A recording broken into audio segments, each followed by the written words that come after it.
You're watching the History Fella channel. In this video we're looking at the Battle of Brandy Station. Fought as Robert E. Lee's Army of the Northern Virginia began its second invasion of the North, which would culminate at Gettysburg on July the 1st and 3rd.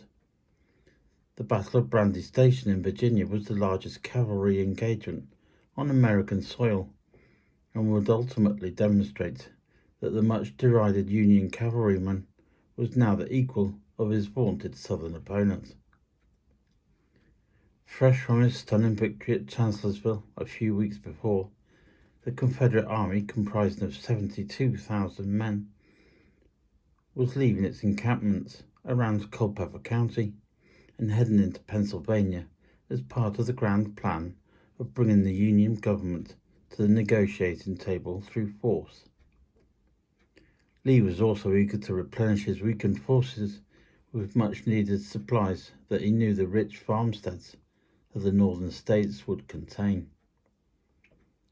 As they awaited orders to march, the army sat in camp, protected by the screen of 9,500 cavalrymen held within 5 brigades and commanded by the flamboyant Major General J.E.B. Stuart.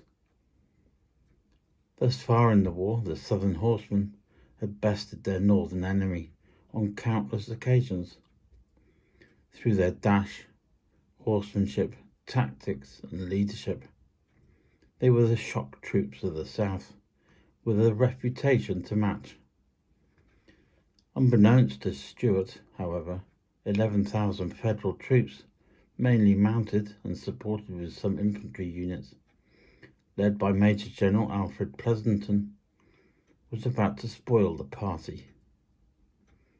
Under orders from the Army of the Potomac's commander, Major General Joseph Hooker, still smarting from his reverse at Chancellorsville in May, the Union cavalry was to disperse and destroy the rebel forces through a surprise pincer attack across the Rappahannock River. As the dawn fog shielded their movements, although they could catch Stuart's mounted forces napping as they crossed at 2 points, Beverly's Ford and Kelly's Ford in Pleasanton. Or rather, Pleasanton would himself be surprised at the size of the force he attacked. At 4:30 a.m., the brigade of the veteran Kentuckian cavalry commander John Buford crossed the Rappahannock, easily pushing back the Confederate skirmishers until he was established at the bend of the Beverly's Ford, threatening Stuart's artillery park. The Southern Cavalry Brigade of William E. Jones saved the situation by storming into Buford's leading units, some of his men riding half naked and bareback into action, holding the Federals back while the Confederate guns were limbered up and repositioned as the overall battle began to unfold. The brigades of Jones and Wade Hampton now formed either side of the guns, establishing a formidable obstacle to any further northern advance towards the main encampment at Brandy Station. Despite this, the charge of the 6th Pennsylvania Cavalry was described as brilliant and glorious. This was by onlookers, as Buford attempted to maintain the momentum of the surprise attack. Though spectacular, the regiment would be beaten back and suffer the greatest casualties of any Union unit during the battle. Buford attempted to outflank this line, but his men encountered a new line formed behind a stone wall and led by Robert E. Lee's son, Brigadier General Rooney Lee.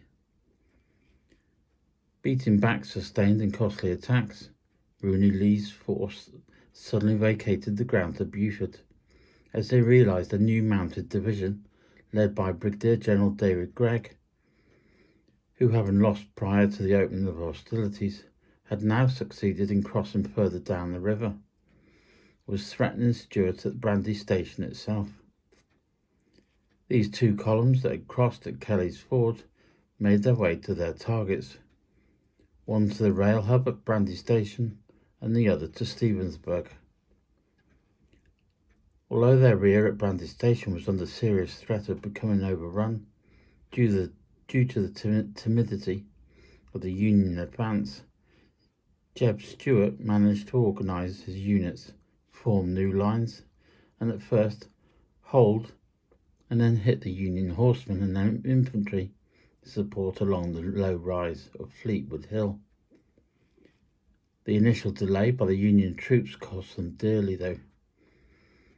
The overall plan was compromised as the battle developed into a series of charges and counter-charges. Pleasonton called on the end to the operation, his forces recrossing the Rappahannock after 14 hours of battle. Over 18,000 horsemen had fought one another to a standstill, with the Federals losing 907 men, while the Confederates suffered 523 casualties.